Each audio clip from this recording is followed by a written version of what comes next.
భద్రం కర్ణేభి శృణుయామ. ఓ దేవాహ, ఓ దేవతలారా, ఓ దివ్యశక్తులారా, భద్రం కర్ణేభి శృణుయామ దేవ. ఈ కర్ణేభి, ఈ చెవులతో, భద్రం శృణుయామ, ఎప్పుడు భద్రాన్ని, శుభాన్ని, మంచిని, మాకేదైతే మంచి జరుగుతుందో, మంచి అంటే మళ్ళీ డెఫినేషన్ ఏంటి అంటే ఆనందాన్ని ఇస్తుందో అవే విషయాలను ఈ చెవులతో విందుముగాక. చెవులు అంటే బయటి నుంచి అదే వార్తలు. ఇప్పుడు మంత్రం చదువుతుంటే మంత్రం యొక్క శబ్దం మన చెవుల ద్వారా లోపలిపోతుంది. తర్వాత మనం లోపల ఆలోచనలు కూడా అవి ఒక రకమైన వినడం. మనం ఆలోచనలను మనమే వింటుంటాం. ఎప్పుడు భద్రము వినుగాక. ఈ చెవులు ఎప్పుడు ఉన్న దీని పర్పస్ ఏంటి అంటే మంచి మాటలు వినుగాక. అది శుభం చేసే మాటలు మాత్రమే వినాలి. అది వినకుంటే అది వైరస్ లాంటిది. శుభం చేయని మాటలు వింటుంటే వైరస్ లాంటిది. అందుకే కాబట్టి ఎప్పుడు శుభం చేసే మాటలే ఈ చెవులకు సోకాలి. దేవతలారా, ఈ శుభం చేసే మాటల ద్వారానే మీ దివ్య గుణాలు మాకు వస్తాయి. కాబట్టి భద్రం కర్ణేభి శృణుయామ దేవ. తర్వాత శ్రవణ శక్తి అయిపోయింది. ధ్వని శక్తితో, శబ్ద శక్తితో శుభాన్ని వింటాం. ఎందుకంటే ఆత్మన ఆకాశ సంభూత. శబ్దశక్తి చాలా ఇంపార్టెంట్. తర్వాత రెండవ ఇంపార్టెంట్ శక్తి ఏంటి అంటే దృశ్య శక్తి. అందుకే భద్రం పశ్యేమ అక్షభిర్ యజత్ర అంటే నిరంతరము యజ్ఞం చేసేవాళ్ళు మీరు భద్రం పశ్యేమ, శుభాన్ని చూడాలి. మనం చూసే దృశ్యాలు ఏవైతే ఉంటాయో ఆ దృశ్యాల వల్ల మనకు, మన కళ్ళకు అంటే మన దృష్టి, బయటి కళ్ళకు శుభాన్ని చూడాలి. తర్వాత లోపల కూడా దృష్టి ఎప్పుడు శుభ దృష్టి ఉండాలి. కాబట్టి కాంతి శక్తి కూడా ఎప్పుడు మనను మంచి వైపుకే పట్టుకపోవుగాక. ఏది విన్నా, ఏది చూసినా, చూస్తే యజ్ఞయాగాదులు చూడాలి, వింటే ఆ భగవంతుడి కీర్తనలు, మంత్రాలు, స్తోత్రాలు అవే వినాలి. అంటే మంచి మాటలు వినాలి. స్తోత్రాలు అంటే భగవంతుడి కీర్తన, మంత్రాలు అంటే మంత్రం వినుడనే కాదు. సో దానికి సంబంధించిన ఆ థాట్ ప్రాసెస్ ఏదైనా మంచిదే. అదంతా అట్లాంటిదే మా లోపలికి పోవాలి. ఏవైతే మాటలు మాలో దివ్య గుణాలను ప్రేరేపిస్తావో అలాంటి మాటలు మాత్రమే వినాలి. నెగిటివ్ మాటలు వింటే ఏమవుతుంది, దానివల్ల మనం ఆటోమేటిక్ గా లోపల నెగిటివిటీ డెవలప్ అవుతుంది. దివ్య గుణాలన్నీ క్షీణిస్తుంటాయి, రాక్షస గుణాలు వృద్ధి పొందుతాయి. కాబట్టి మనం వినే ప్రతిదీ కూడా దివ్యమైన విషయాలను మాత్రమే వినాలి, దివ్యమైన విషయాలను మాత్రమే చూడాలి. స్థిరై అంగై తుష్టువాగుంస తనూభి. ఈ తనూభి, భగవంతుడు ఈ శరీరాలు ఇచ్చాడు. కాళ్ళు, చేతులు, ముక్కు, నోరు, అన్ని ఇంద్రియాలు, జ్ఞానేంద్రియాలు, కర్మేంద్రియాలు ఇచ్చాడు.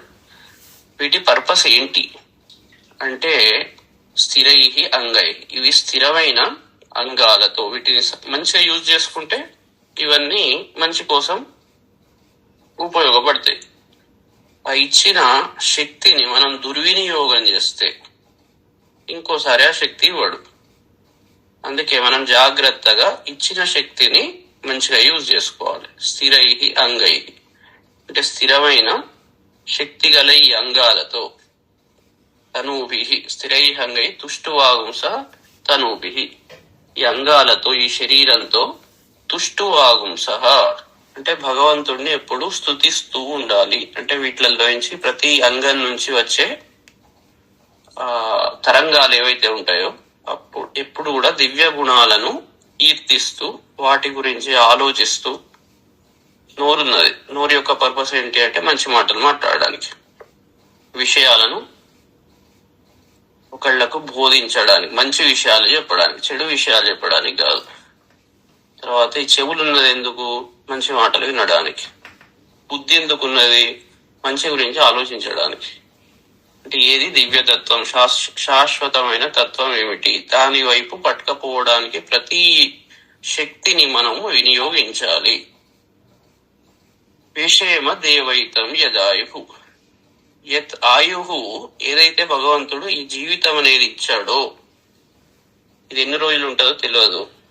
కాబట్టి ఈ జీవితం ఏదైతే ఇచ్చాడో మనకు, దేవహితం విషేమ, దేవతల అంటే దివ్య గుణాలను వృద్ధి చేయడానికి మాత్రమే విషేమ ఉపయోగిస్తాము. విషేమ దేవ. స్వస్తి, ఇది ఒకసారి నియమం, దీక్షలాగా తీసుకుంటున్నాడు అన్నట్టు. శాంతి మంత్రం అంటే ఏంటి, మళ్ళీ ఒకసారి వాటికి అంగాలకన్నీ ఒకసారి గైడ్ చేస్తున్నాడు, అన్ని శక్తులకు గైడ్ చేస్తున్నాడు. అందుకే సంసార విషవృక్షస్య ద్వేఫలే అమృతోపమే, కావ్యామృత రసాస్వాదం సంగమై సజ్జనై సహ. ఈ రెండు స్థితులలో మాత్రమే ఎల్లప్పుడూ మన అంగాలు సరిగ్గా పనిచేస్తాయి. దుష్ట స్నేహితులతో ఉన్నాం అనుకోండి, వాళ్ళన్నీ ఏం విషయాలు చెప్తారు, ఏం చూపెడతారు, సినిమా ఏం చూపెడతారు అంటే మన లోపల రాక్షస శక్తులను ప్రేరేపిస్తాయి ఆ మాటలు గాని, ఆ దృశ్యాలు గాని, అవి కాని. కాబట్టి అందుకే సంగమై సజ్జనై సహ ఎప్పుడు జాగ్రత్తగా ఉండాలి మన ఎన్విరాన్మెంట్ తో. కాబట్టి మొదలే శాంతి మంత్రంతో ప్రారంభం అవుతుంది. ఏదైనా శాంతి మంత్రంతో ఎండ్ అవుతుంది. ప్రారంభంలో శాంతి మంత్రం చదువుతాం, చివర్లో కూడా శాంతి మంత్రం చదువుతాం. అది మామూలు ఏదో చదివితే లాభం లేదు. శబ్దం వింటున్నాం అంటే ఆ భావన లోపలికి పోవాలి. అట్లా పోయినప్పుడే నిజంగా చదివినట్టు. అందుకే ఇప్పుడు ఇవి అర్థం చేసుకొని ఇంకోసారి ఇవి మళ్ళీ చదివేటప్పుడు ఆ భావనలు రావాలి మీకు. అట్లా వచ్చినప్పుడు ఇది నిజంగా విన్నట్టు. తర్వాత స్వస్తిన ఇంద్రో వృద్ధశ్రవాహ. నహ, మాకు ఇంద్రహ, ఇంద్రుడు ఎవరైతే ఉన్నారో, ఇంద్రుడు ఎవరు అంటే వృద్ధశ్రవాహ అంటే చాలా పురాతనమైన కీర్తి గలవాడు, అందరి నోళ్లలో చాలా పేరు కన్నవాడు, దేవతలకు దివ్య గుణాలకు అధిపతి అని పేరు కన్నవాడు. అలాంటి దివ్య గుణాలకు అధిపతి అయిన ఇంద్రుడు మాకు స్వస్తి చేయుగాక. తర్వాత స్వస్తిన పూషా విశ్వవేద, అన్ని విషయాలను తెలిసిన పూషాదేవుడు, పుష్టిదేవుడు మాకు స్వస్తి చేయుగాక. పూష అనేవాడు కూడా ఒక రకమైన సూర్యతత్వం, పుష్టి చేసి అన్ని తెలిసినవాడు, మాకు మమ్మల్ని వృద్ధి చేయుగాక. తర్వాత స్వస్తిన స్తార్క్షో అరిష్టనేమి. తార్క్షుడు అంటే గరుత్మంతుడు. అతను ఏం చేస్తాడు అంటే ఉన్న విషాన్ని తీసివేస్తాడు. అరిష్టనేమి, లోపల ఉన్న రాక్షస తత్వాలను, విషాన్ని తొలగిస్తాడు. కాబట్టి అతను కూడా మాలో ఏవైతే దుర్గుణాలు ఉంటాయో వాటన్నిటిని పీకి పక్కకు పెట్టుగాక, అంటే మాకు శుభాన్ని చేయుగాక. స్వస్తినో బృహస్పతిర్దదాతు, దేవతలకు గురువైన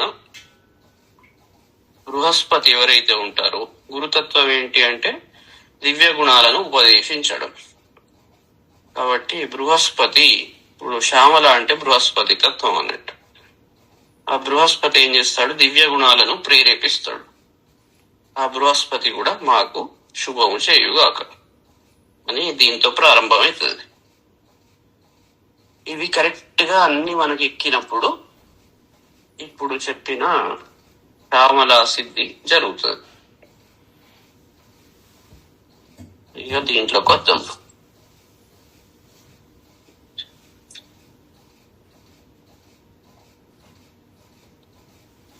అచ్ఛేద్యో అయం అదాహ్యో అయం అక్లేద్యో అశోష్య ఏవచ నిత్య సర్వగత స్థాను అచలో అయం సనాతన. ఇప్పుడు ఇంతకుముందు నైనం చిందంతి శస్త్రాన్ని, నైనం దహతి పావక అని చెప్పింది ఏదైతే ఉందో దాన్నే మళ్ళీ ఒకసారి ఏంటిది, ఎందుకు ఇట్లా అని దాన్ని కొంచెం హైలైట్ చేస్తున్నాడు. ఇది ఈ రకంగా ఉండడం వల్ల ఈ ఆత్మ, అయం ఈ ఆత్మ అన్నట్టు, అచ్ఛేద్య ఇది ఛేదించడానికి శక్యం కానిది, దాన్ని ఛేదించలేము. ఇంతకుముందు ఏం చెప్పాడు, ఆయుధాలు దీన్ని ఛేదించలేవు అన్నాడు. అందువల్ల నేను మళ్ళీ హైలైట్ చేసుకుంటూ ఇది అచ్ఛేద్య. తర్వాత అయం అదాహ్య, ఇది కాల్చడానికి శక్యము కాదు. తర్వాత అక్లేద్య, తడపడానికి శక్యము కాదు. తర్వాత అశోష్య, ఎండింపజేయడానికి కూడా శక్యము కాదు. అయం నిత్య, ఇది నిత్యమైనది. సర్వగత, అంతటా వ్యాపించి ఉన్నది. స్థాణు, స్థిరమైనది. అచల, కదలనిది. సనాతన, ప్రాచీనమైనది. అంటే ఇది ఎట్లాంటిదంటే స్క్రీన్ లాంటిది అన్నట్టు. సినిమా థియేటర్లో స్క్రీన్ ఎట్లా ఉంటుందో స్క్రీన్ లాంటిది. దాని మీద సినిమాలు నడుస్తూనే ఉంటాయి ఒకదాని తర్వాత ఒకటి, కానీ స్క్రీన్ మాత్రం మారదు. అదే విధంగా ఇది ఏదైతే ఉందో ఇది గురుస్వరూపము. ఈ ఆత్మ ఇది మారదు, ఇది ఎప్పుడు అట్లనే ఉంటుంది. మిగిలినవి దాని నుంచి జరిగే స్క్రీన్స్ అన్ని, సినిమాలన్నీ మారుతుంటాయి, కానీ ఆ తత్వము మారదు. ఎందుకంటే దాని నుంచే ఇప్పుడు ఇవి కాల్చే శక్తి గాని, తడిపే శక్తి గాని, ఛేదించే శక్తి గాని, ఎండింపజేసే శక్తి గాని, ఇవన్నీ పంచభూతాలు చేస్తాయి. ఈ ఆత్మ నుండి ఈ పంచభూతాలు పుట్టినవి కాబట్టి ఇవి తర్వాత వచ్చినాయి. సోర్సును అవి ఏమీ చేయలేవు. సోర్సు నుండే ఇవి పుట్టినవి కాబట్టి దాన్ని, ఒరిజినల్ దాన్ని ఇది ఏమీ చేయదు.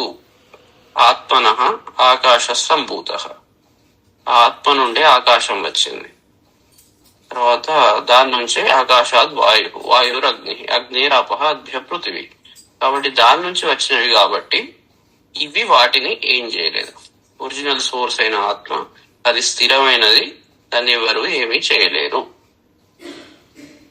కాబట్టి ఇవన్నీ పరస్పరం అన్యోన్య ఆశ్రయభూతాలు, ఒకదాని నుంచి ఒకటి పుట్టినవి.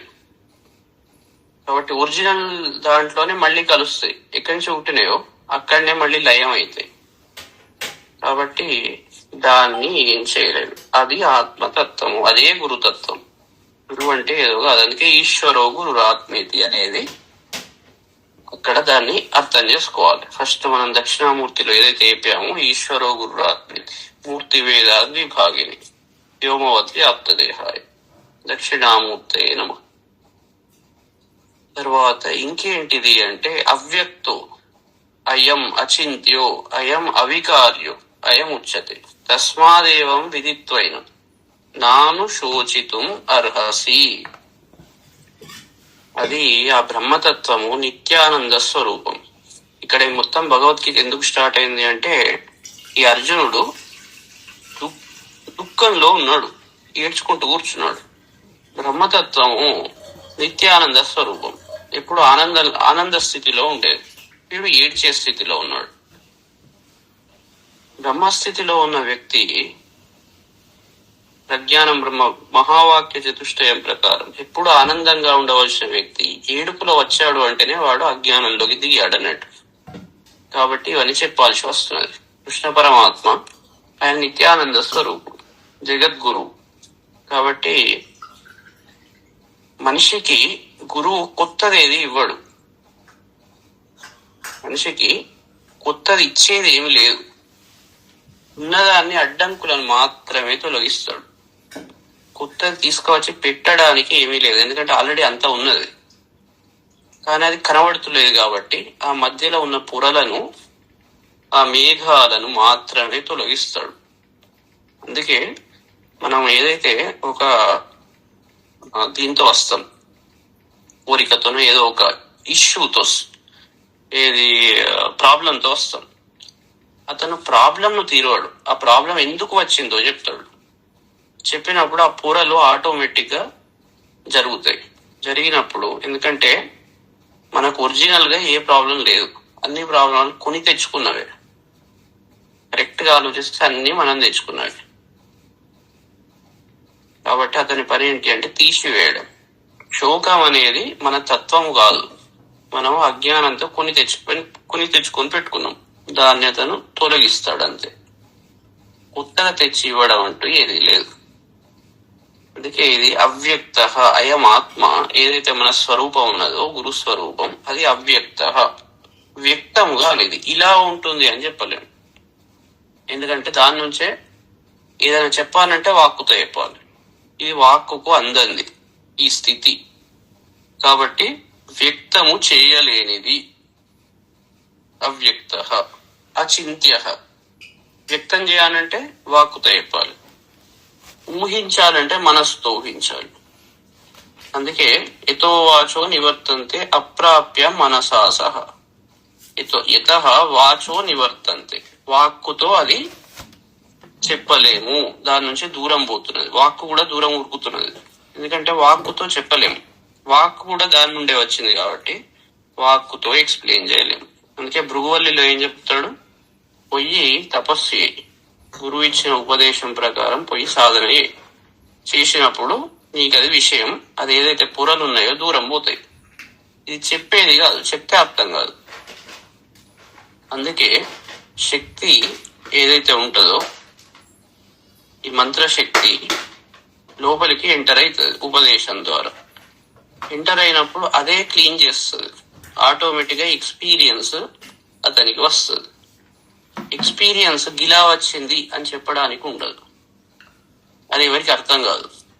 పండును మనం తింటేనే, మనకు అనుభవిస్తేనే మనకు ఆ పండు యొక్క రుచి అర్థమవుతుంది. అట్లనే ఇది అవ్యక్త, వ్యక్తము కానిది. అచింత్య, మనస్సుతో కూడా ఊహించలేం, ఇట్లా ఉంటది అని చెప్పలేం, ఊహించలేం.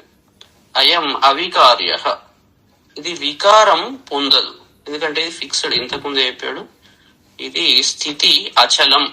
ఒక వికారం అంటే ఒక ఆకారం నుంచి ఇంకొక ఆకారం పొందడం వికారం. దీనికి వికారము ఉండదు, అవికార్య అని చెప్పబడుతున్నది. అని అనుభవించిన వాళ్ళు అడ్జెక్టివ్స్ తో చెప్పారు, గాని దాన్ని పరిపూర్ణంగా ఎవరు ఇలానే ఉంటుంది, ఎందుకంటే అది అన్నిటికీ అతీతం. అందుకే మనం ఏం చేస్తాం, శ్రీ రూపం చింతయేదేవి పునరూపంగా విచింతయే అథవా నిష్కడాధ్యాయ సచ్చిదానంద లక్షణాత్.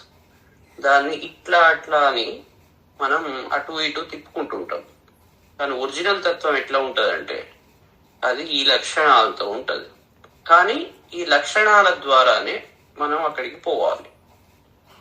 ఇప్పుడు గురువు ఒరిజినల్ ఉంటాడు, కానీ అట్లా కనబడడు, ఎందుకంటే మనం మేఘాలు ఉన్నాయి కాబట్టి. అందుకే ఎదుటి వ్యక్తిగా కనబడి మేఘాలను పొరలను తొలగిస్తాడు. అట్లనే పంచభూతాల సహాయంతో పంచభూతాలను సృష్టించిన ఈశ్వరుని దగ్గరికి పోతాం. అందుకే ఇప్పుడు అభిషేకం అన్ని చేశారు, అక్కడ పంచభూతాలతో తయారైన విగ్రహం. మంత్రాలు, శబ్దం, పంచభూతాలు, ఇవన్నీ పంచభూతాల తత్వాలు. వీటితోటే మనం భగవంతుణ్ణి ఉపాసన చేస్తున్నాం, అగ్నిహోత్రం చేస్తున్నాం, అగ్ని తర్వాత పృథ్వీతత్వం, తర్వాత జలంతో అభిషేకం చేస్తున్నాం, కలశం పెట్టుకుంటున్నాం. ఇవన్నీ ఏంది, పంచభూత తత్వాలతో మనం ఉపాసన చేస్తున్నాం. గురువు పంచభూతాలతో ఉన్నట్టు కనబడుతున్నాడు, కానీ ఈ ఉపాసన ద్వారా దేనికి చేరుకుంటున్నాం, అన్నిటికీ అతీతమైన తత్వాన్ని చేరుకుంటున్నాం. ఆ అతీతమైన తత్వమే మన ఆత్మ అని చెప్తున్నాడు ఇక్కడ. అది వ్యక్తము కాదు. ఇప్పుడు వ్యక్తం కాదు, మరి మంత్రాలు చదివాం కదా, వ్యక్తం చేశాం కదా అంటే ఇది వ్యక్తం కాదు. ఈ పద్ధతిలో వీటిని ఉపయోగించి, ఈ ఆధారాలను ఉపయోగించి, ఈ పరాశక్తి ఆధారం, గురువు మూలం. ఆ గురుతత్వానికి పోవాలంటే ఈ పరాశక్తి రూపంలో ఉన్న గురువును పట్టుకొని మనం అతను చెప్పిన విషయాలను పంచభూతాల సహాయంతో మనం ముందరికి నిచ్చెనెక్కుతాం. ఎక్కి మనలో ఉన్న పొర తొలగించుకుంటాం. పోయినప్పుడు అక్కడ ఆ అవ్యక్త స్థితిని చేరుకుంటాం. తస్మాత్ ఏనం ఏవం విదిత్వ అనుశోచితం నార్హసి. కాబట్టి ఈ విషయాన్ని మంచిగా తెలుసుకొని అనవసరంగా బాధపడకు, ఎందుకంటే బాధపడడం నీ ప్రవృత్తి, నీ యొక్క నేచర్ కాదు. రుణవంతు విశ్వే అమృతస్య పుత్ర, అందరూ అమృత పుత్రులే. అందుకే యోవైతాం బ్రహ్మణో వేద అమృతేన ఆవృతాం పురి తస్మై బ్రహ్మచ బ్రహ్మాచ ఆయు కీర్తిం ప్రజాందదు. అమృతేన ఆవృతాం పురీం, అమృతతత్వంతో ఆవరింపబడిన ఆ స్థితిని తెలుసుకోవాలి. ఈ పొరలు తీసివేస్తే అది తెలుస్తుంది. గురువు చేసే పని అది. కృష్ణ భగవానుడు ఇప్పుడు అర్జునుడికి అదే ఒక్కొక్క లేయర్ బై లేయర్ చెప్తున్నాడు. ఫస్ట్ సోర్స్ యొక్క నేచర్ చెప్తున్నాడు. పరమాత్మ యొక్క తత్వం అది ఎట్లా ఉంటది, ఎక్కడికి పోవాలో తెలిస్తే మనం అక్కడికి ప్రయాణం చేస్తాం. మన స్థితి అది. జీవాత్మ పరమాత్మని చేరుకోవాలి. పరమాత్మ స్థితి అది. కాబట్టి ఆ స్థితిని చేరుకోవాలంటే ఈ జర్నీ చేయాలి. ఈ జర్నీలో ఏం జరుగుతుంది అంటే ఉన్నది తీసివేయడం, కొత్తగా ఇచ్చుడు ఏం లేదు. ఇది అందుకే ఈ విషయం మంచిగా తెలుసుకొని శోకించుడు బంద్ చేయండి, బాధపడు బంద్ చేయండి. ఎందుకంటే అది నిత్యానంద స్థితి. అనవసరంగా బాధపడుకుంటూ కూర్చుంటే ఏమీ రాదు. ఇది చెప్తున్నాడు. కష్టాలు అనేటివి, కష్ట సుఖాలు ఇదివరకు చెప్పాడు. కష్ట సుఖాలు, తర్వాత ఇదేంది చలి వేడి, అన్నిటిని శీతోష్ణ సుఖ దుఃఖాలు అన్నింటిని ఏం చేయాలి? భరించాలి. వాటిని భరిస్తూ అతీతమైన స్థితికి, ద్వంద్వం, అందుకే బ్రహ్మానందం పరమసుఖదం కేవలం జ్ఞానమూర్తి, ద్వంద్వ అతీతం. ఈ రెండు ద్వంద్వాలు ఏవైతే ఉన్నాయో ఈ రెండు స్థితులకు అతీతం. అది నిజమైన ఆనందం. యోవై భూమ తత్సుఖం, పర్మనెంట్ సుఖం. సుఖం అంటే నాకు ఫలానాది ఏదో వచ్చింది, ఇల్లు వచ్చింది, జాబ్ వచ్చింది, ఇది సుఖం కాదు. ఇంద్రియాలకు కలిగేది ఏదైతే ఉంటుందో, ఇప్పుడు ఒక మంచిది ఏదైనా పదార్థాన్ని ముడితే సుఖం అనిపిస్తుంది. ఇది సుఖం కాదు, ఇది ఇంద్రియ సుఖం. ఇది భూమా కాదు, ఆత్మ సుఖం కాదు. ఇంద్రియ సుఖం మారుతుంటది, ఎప్పుడు అట్లనే ఉండదు. అది అటు ఇటు మారుతుంటది. ఇది పర్మనెంట్ కాదు. ఏది పర్మనెంట్ కాదు దాని గురించి ఓవర్ గా మనం ఇది చేసుకోవద్దు. ఏది పర్మనెంట్ దాని గురించి ఆలోచించుకోవాలి. నిజమైన గురువు పర్మనెంట్ తత్వానికి పట్టుకపోతాడు. అతను మిమ్మల్ని భ్రమలో పడేడు, భ్రమను తీసివేసి బ్రహ్మస్థితికి తీసుకుపోతాడు అని భ్రమల్లోనే తిప్పాడు. ఇప్పుడు ఈ మంత్రం చెప్తే ఇన్ని పైసలు, ఈ దీక్ష అంటే ఇన్ని డాలర్లు, ఇదంతా ఈ సిస్టమ్ ఎట్లా తయారైందంటే మొత్తం భ్రమలు. ఇంకా అసలే భ్రమలో ఉన్నాడు అంటే ఇంకా భ్రమలో తిప్పుతున్నారు. ఏదో కొత్తగా ఆశ చూపెట్టడం, తర్వాత లేనిది భయపెట్టియడం. ఈ ఆశలు ఇవన్నీ అది చేస్తే ఏదో అవుతుంది, అది ఆశ. ఫలానా చేస్తే ఫలానా అవుతుంది అంటే ఇంకా భ్రమలో ఇంకా తిప్పుతున్నాడు. వీళ్ళు ఇంకా వీక్ చేస్తున్నారు, వీళ్ళని ఆల్రెడీ వీక్, ఇంకా వీక్ చేస్తున్నారు. అది చేసే పద్ధతి కాదు. ఏదైతే మన స్వస్వరూపం ఉంటుందో ఆ స్వస్వరూపాన్ని చూపెట్టాలి. అద్దంలో మన స్వరూపాన్ని మనం చూపెట్టడం అంతే. మధ్యలో ఉన్న ఏదైతే డస్ట్ ఉంటుందో దాన్ని తీసివేయడం అంతే. అంతకు మించి ఏం లేదు. అద్దం మీద ఉన్న డస్ట్ ను కరెక్ట్ గా తీసివేస్తే మన ముఖం మనకు కనబడుతుంది. అదే నిజమైన గురుతత్వం. అయితే ఏం చెప్తున్నాడు తర్వాత, అథ హీనం నిత్యజాతం నిత్యం నా మన్యసే మృతం తథాపి త్వం మహాబాహో నైవం శోచితుం అర్హసి. హీనం నిత్యజాతం నిత్యం మృతం వా త్వం మన్యసే అథ చ మహాబాహో ఏవం శోచితుం న అర్హసి. అందుకే ఏనం, ఇది ఏదైతే ఉందో నిత్యజాతం అంటే నిత్యం పుడుతున్నది అని అనుకోని, నిత్యం మృతం వా ఒకవేళ అది ఎప్పుడు మరణించేదానిలాగా ఉంటుంది అని త్వం మన్యసే, ఒకవేళ నువ్వు అలా తలుస్తుంటే, ఇన్ని రోజులు అట్లా తలుస్తున్నావు, దీనికి చావు ఉన్నది, పుట్టుక ఉన్నది, ఫలానా వాడు పుట్టాడు, ఫలానా వాడు చేస్తున్నాడు, నేను అది చేశా, నేను ఇది చేశా. రోజు మనం మాట్లాడే మాటలు 100% అది అంతా అసత్యమే ఉంటది. మనం నిజంగా కరెక్ట్ గా ఆలోచిస్తే మన నోట్లో నుంచి వచ్చే ప్రతి మాట ఓ రకంగా అజ్ఞానమే. ఎందుకంటే ప్రతి దాంట్లో నేను అనే భావన వస్తుంది. మనం మాట్లాడే ప్రతి అవి కూడా నేను అది చూశాను, నేను ఇది చేశాను, నేను పుట్టాను, నేను ఇది, నా బర్త్డే ఇది, నా ఇవన్నీ ఉంటాయి. నేను ముసలాడినైనాను, పిల్లవాడినైనాను. మనం ఎప్పుడు మన శరీర స్థితిలో గురించి ఆలోచిస్తుంటాం. ఇదంతా అజ్ఞానం అని మొత్తం కొట్టిపడేస్తున్నాడు. ఇది ఏదైతే మనం అనుకుంటున్నామో రోజు మాట్లాడే ప్రతి మాట ఈ కనీసం అజ్ఞానం అని మనకు తెలియాలి. అది మాట్లాడేది తప్పదు, వ్యవహార విషయాల్లో చేయడం తప్పదు. కానీ దాని అసలు స్థితి తెలియకుంటే అజ్ఞాన స్థితిలో ఉన్నట్టు. నిత్యం అదే మాట్లాడుతుంటాం.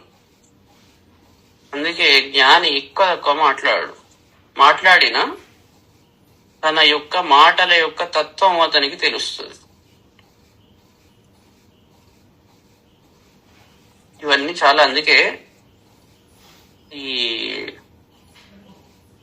గురుతత్వం చాలా కఠినంగా ఉంటుంది. మనకు మామూలు గురువు అని చెప్పేవాళ్ళు ఏదైతే అంటారో అది నిజమైన గురువులు. ఇప్పుడు ఋషులు వాళ్ళు ఉన్నారు, ఎవరైతే ఉన్నారో వాళ్ళు ఎక్కడన్నా కూర్చొని తపస్సు చేసుకునేది. ఇప్పుడు రమణ మహర్షి ఉన్నారు ఫర్ ఎగ్జాంపుల్. ఇప్పుడు లేటెస్ట్, అప్పటి వాళ్ళు మనం చూడలేదు, లేటెస్ట్ యుద్ధం. ఆయన ఎంతమందికి ఎన్ని కోరికలు తీర్చాడు. మరి ఆయన నిత్యం తపస్సు చేసుకుంటే ఉన్నాడు కదా, ఆయనకి ఎంత శక్తి ఉండాలి. వీడు ఏమి పొద్దున మామూలు సంధ్యావందనం చేయడానికే కష్టం, వీడేకి ఇన్ని కోరికలు తీరుస్తే ఆయన ఎన్ని కోరికలు తీరవాలి కదా. ఆలోచించండి, ఆయనకి ఎంత శక్తి ఉండాలి, ఆయన ఎంత కోరికలు తీరవాలి. మరి కోరికలు తీర్చాడా? తీరవలే. ఎందుకు తీరవలే? తనకైనా రోగాన్ని భరించాడు. ఎందుకంటే అది నిజమైన జ్ఞానతత్వం. దాంట్లో ఉండాలి, దాని వైపు ప్రయత్నించాలి. అట్లా ఉండలేం. అట్లా ఉండాలి అంటే అట్లా అన్ని వదిలిపెట్టి పోమంటలేం. ఆయన కూడా అట్లా సజెస్ట్ చేయలే, ఋషులు కూడా అట్లా సజెస్ట్ చేయలే. మీరు ఉన్న స్థితిలో ఉండండి, ధైర్యంగా పనులు చేసుకోండి. మీ కర్మ ఏదైతే ఉంటుందో భగవంతుడికి తెలుసు, ఏది జరగాలనో ఏదో తెలుసు. అహంభావం లేకుండా పనులు చేసుకోండి. కనీసం ఇంత ఫాలో అయితే చాలు. నేను అని సెల్ఫ్ డబ్బా కొట్టుకోకుండా, ప్రదర్శనలు ఇవ్వకుండా మీ పనులు మీరు సక్రమంగా ఏకాగ్రతతో చేసుకుంటే చాలు. కనీసం అది చేసుకోవాలి, అది అర్థం చేసుకోవాలి. కొద్దిగా కష్టంగానే ఉంటది ఈ విషయాలన్నీ. అందుకే సద్గురువుని ఎవరు లైక్ చేయరు అంత ఈజీగా. ఎందుకంటే వీడికి ఆశ పెట్టాడు కాబట్టి. ఎక్కువ భయపెట్టే వాళ్ళని ఎక్కువ నమ్ముతుంది లోకం, ఆశ పెట్టే వాళ్ళని నమ్ముతుంది. ఒక డాక్టర్ దగ్గరికి పోయినాడు, పోగానే దీనికి అవసరం లేదు, మీరు ఈ టాబ్లెట్ వేసుకుంటే ఈ పథ్యం చేయండి, పథ్యం ఇన్ని రోజులు ఇది వేసుకోండి తగ్గిపోతుంది అంటాడు. పక్క ఇంకోటి వాడి భయం, అయ్యో ఇది చాలా ఏదో ఉన్నది, దానికి ఏదో ఆపరేషన్ కావన్నట అని కార్పొరేట్ హాస్పిటల్కి పోయినాడు. వాడు ₹1,00,000 బిల్లు వేసి, అబ్బా టైంకి వచ్చారు అని మొత్తం వేసి ₹1,00,000 బిల్లు వేస్తాడు. వీడు సింపుల్ సొల్యూషన్ చెప్తే వీడు డాక్టర్ కాదు, వాడు మొత్తం మిమ్మల్ని మొత్తం గుండు కొరిగితే అప్పుడు మంచి డాక్టర్ అంటారు. యాక్చువల్ అట్లా ఉన్నది. సార్ దగ్గరికి ఒకళ్ళు వచ్చారు, వచ్చి ఇట్లా ప్రతిష్ట అయ్యాలి దేవుడికి అంటే, సరే దానికి ఏమున్నది సింపుల్ ఇట్లా ఇట్లా అని చేసుకొని మాక్సిమం అయితే 5,000 అవుతుంది అని చెప్పారు. ఆ టైంలో, ఇది ఇప్పటిది కాదు, ఒక 15 ఏళ్ల క్రితం చెప్తే సరే ఓకే అన్నాడు. మళ్ళీ ఇంకొంద దగ్గరికి పోయినాడు, వాడు 15 లక్షలు అవుతుంది అనగానే 100 వేయించాడు. మొత్తం అయిపోయినాక వచ్చి మళ్ళీ సార్ దగ్గరికి వచ్చాడు, సార్ ఇట్లా చేయించా, ఏం బాగా చేయలేదు సార్, అస్సలు బాగాలేదు అన్నాడు. నీకు మొదలే అయిపోయా కదా 5,000 అవుతుంది, నీకేమైనా బుద్ధి ఉన్నదా? 100 దగ్గరికి పోతీవి, వాడు చెప్పంగానే వీడికి ఏం రాదా 5,000 ఆడు అని అనుకున్నావు. 15 లక్షల 100 దగ్గరికి పోయినావు, సరే చేయించుకున్నావు, సంతోషపడాలేదా? పోనీ నీ యోగం ఉన్నది చేయించుకున్నావు, ఖర్చు పెట్టించే యోగం. మరి అంత అయిపోయినా సంతోషపడ, మళ్ళీ నా దగ్గరికి వచ్చి మళ్ళీ వాడు మంచిగా వేయలేదు అంటున్నావు. ఇది ఏంది? మనుషుల ప్రవర్తన గిట్లా ఉంటది, వీళ్ళ బిహేవియర్. మనిషి తత్వం చాలా విచిత్రమైనది. చాలా సింపుల్ గా ఉన్నదాన్ని కాంప్లికేట్ చేసుకుంటారు. చిన్న పుండును దాన్ని గెలికి పెద్ద చేసుకుంటారు అన్నట్టు. కాబట్టి చాలా సింపుల్ గా ఉంటది విషయం, దాన్ని స్వీకరించుడులో ఉంటది మొత్తం. గురువు యొక్క రోల్ ఎక్స్ప్లెయిన్ చేయడం, దాంతో సగం క్లియర్ అవుతుంది. మిగిలింది మీరు క్లియర్ చేసుకోవాలి. ఎవరిది వాళ్ళు, అది వాళ్ళ చేతుల్లో ఉంటది. వాళ్ళు కూడా అనాలిసిస్, శ్రోతవ్య మంతవ్య, ఓపిగ్గా ఆలోచించాలి. ప్రతి విషయాన్ని ఓపిగ్గా ఆలోచించి అప్పుడు మాత్రమే. ఎందుకంటే భగవంతుడు శక్తి ఇచ్చాడు అందరికి. మీ అందరిలో శక్తులు ఉన్నాయి, ఎవ్వరు తక్కువ కాదు. దాని నిద్ర లేపుడే మీ చేతుల్లో ఉన్నది. వాటిని నిద్ర లేపడమే మీ చేతుల్లో ఉంది. కరెక్ట్ గా నిద్ర లేపితే మీరు మోసపోరు. మీరంటే ఏందో మీకు అర్థమవుతుంది. అదే ఇక్కడ చెప్తున్నాడు. ఒక్కొక్కటి నువ్వు అనవసరంగా ఏడుస్తున్నావు బాబు, అది ఏడ్చేది కాదు. అనవసరంగా మూర్ఖత్వంతో నువ్వు ఈ పనులు చేస్తున్నావు. అతచైనం నిత్యజాతం నిత్యం వా మన్యసే మృతం తథాపిత్వం మహాబాహో నైవం. ఒకవేళ నువ్వు ఇట్లా అనుకుంటుంటే అది పుడుతుంది చస్తుంది అని నువ్వు ఇట్లా తలుస్తుంటే, ఓ మహాబాహో అర్జున, ఏవం శోచితుం నార్హసి. ఈ విధంగా నువ్వు బాధపడడం మంచిది కాదు. అంటే ఇది ఇక్కడ ఏం చెప్తున్నాడంటే, నిత్యము అయినా కూడా అది నిత్యం కాబట్టి, నిత్యం కాబట్టి నువ్వు చేయాల్సింది ఏం లేదు. అది ఏమి చేయలేవు నువ్వు. పోనీ నువ్వు అనిత్యం అని అనుకున్నావు అనుకో, ఇంకో ఆపోజిట్ కూడా. ఆత్మ ఎప్పుడు అనిత్యం, శరీరం పోతుంది. మరి పోతుంది అని తెలిసినప్పుడన్నా నువ్వు బాధపడు ఎందుకు? ఇక ఎట్లా పోతుంది, దాని గురించి బాధపడాల్సిన అవసరం లేదు. సో అట్లా కూడా శోభించడానికి నువ్వు అనుకునేవి కాదు. నువ్వు నిత్యం అని అనుకున్నా నువ్వు బాధపడని అవసరం లేదు, ఎందుకంటే నువ్వు ఏం చేసేది లేదు. అది ఎప్పుడు నిత్యమే. సరే పోనీ నువ్వు దాన్ని అదే అనిత్యము ఎప్పుడు పొయ్యేదే అని అనుకున్నా అట్లా కూడా బాధపడాల్సిన అవసరం లేదు. సో రెండు రకాలుగా చెప్తున్నాడు. లాజిక్ ఇట్లా చూసినా కూడా, అందుకే మనం జ్ఞాన మార్గం కూడా రెండు రకాలు ఉంటుంది. ఒకటి ఏమో ఒరిజినల్ గా అది ఏంటి అని తెలుసుకోవడం, రెండవది ఏది కాదు కాదు అని దాన్ని చేసుకుంటూ ముందరిపోతాం, నేతి నేతి అని. రెండు మార్గాల్లో అదే తత్వానికి పోతాం. ఇక్కడ కూడా సరే ఆత్మ నిత్యం, నిత్యమైనప్పుడు ఇక బాధపడు ఎందుకు, నువ్వు వాళ్ళని చేసేది ఏం లేదు. పోనీ అనిత్యం అని అనుకున్నావు అనుకో, అది ఎప్పుడు పోతుంది, ఎప్పటికైనా పోయేదే. మరి పోయేదే కదా, ఇక దానికి కూడా బాధపడాల్సిన అవసరం లేదు. సో ఇట్లా చూసినా కూడా నువ్వు దుఃఖించడానికి మాత్రం ఇది నువ్వు అనుకునేవి కాదు, ఆ పని చెయ్యకు. జాతస్య హి ధ్రువో మృత్యు ధ్రువం జన్మ మృతస్య చ తస్మాద్ అపరిహార్యేర్థి నత్వం శోచితుం అర్హసి. మరి నువ్వన్నట్టే జాతస్య ఏదైనా పుట్టాడు అంటే మృత్యు ధ్రువ, పుట్టాడు అని నువ్వు అంటున్నావు. పుట్టినప్పుడు చావు తప్పదు కదా, తెలిసిందే కదా. నువ్వు చెప్పింది తప్పు, నిత్యం ఎట్లయితుంది? సరే నిత్యం కాదు, పుట్టాడు అనుకుంటున్నావు నువ్వు, శరీరం అనుకుంటున్నావు. సరే శరీరమే కానీ మరి పుట్టినప్పుడు చావు తప్పదు కదా, అట్లా నన్ను ఆలోచించు మరి.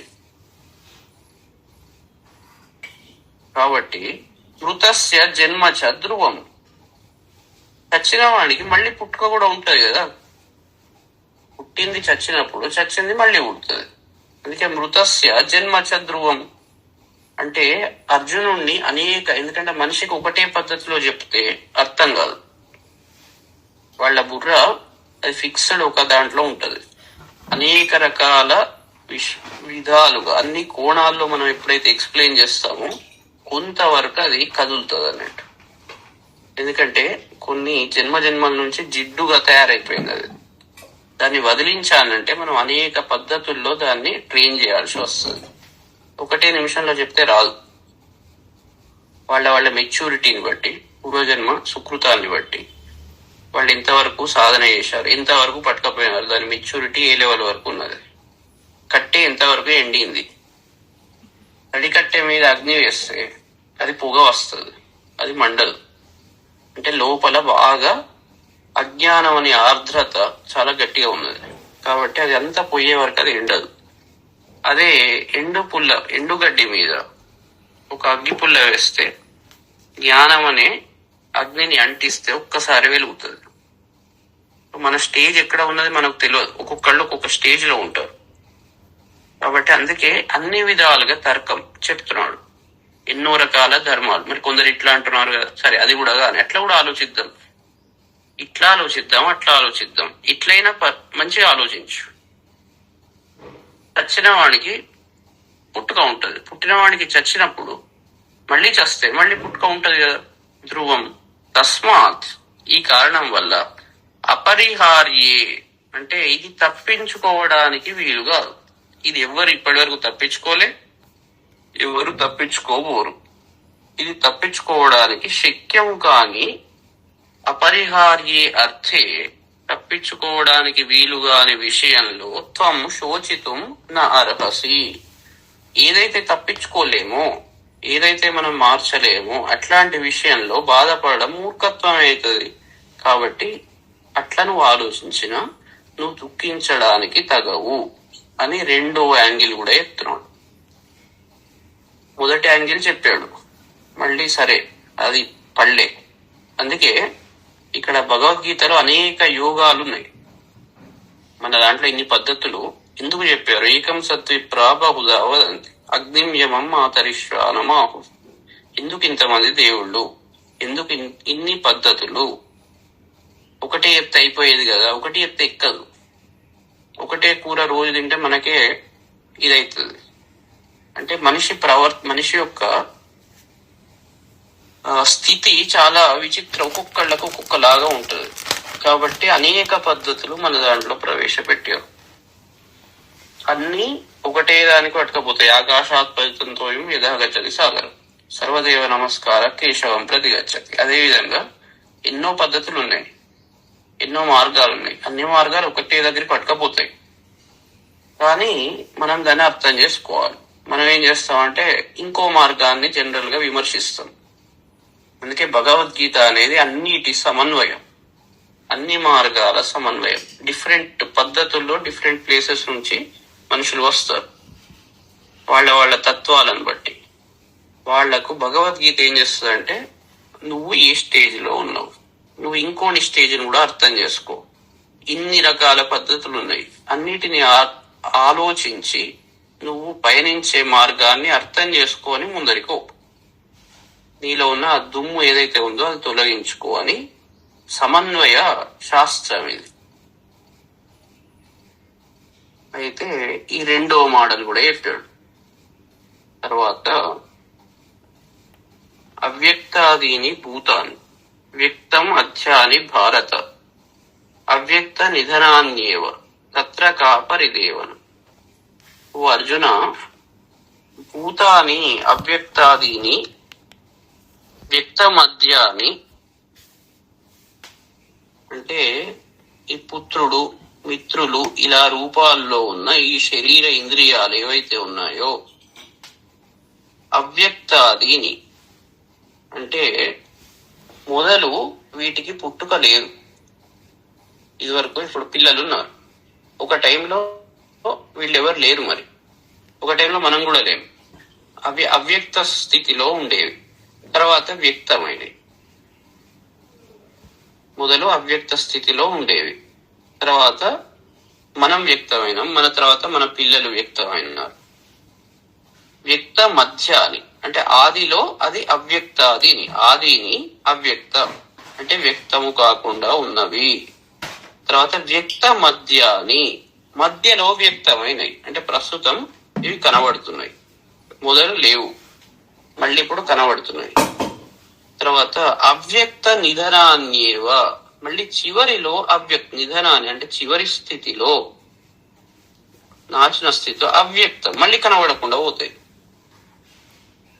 ఇప్పుడు మనం ఇదివరకు లేము, కనబడలే, మధ్యలో ఇప్పుడు కనబడుతున్నాం, మళ్ళీ కొన్ని రోజుల తర్వాత కనబడకుండా పోతాం.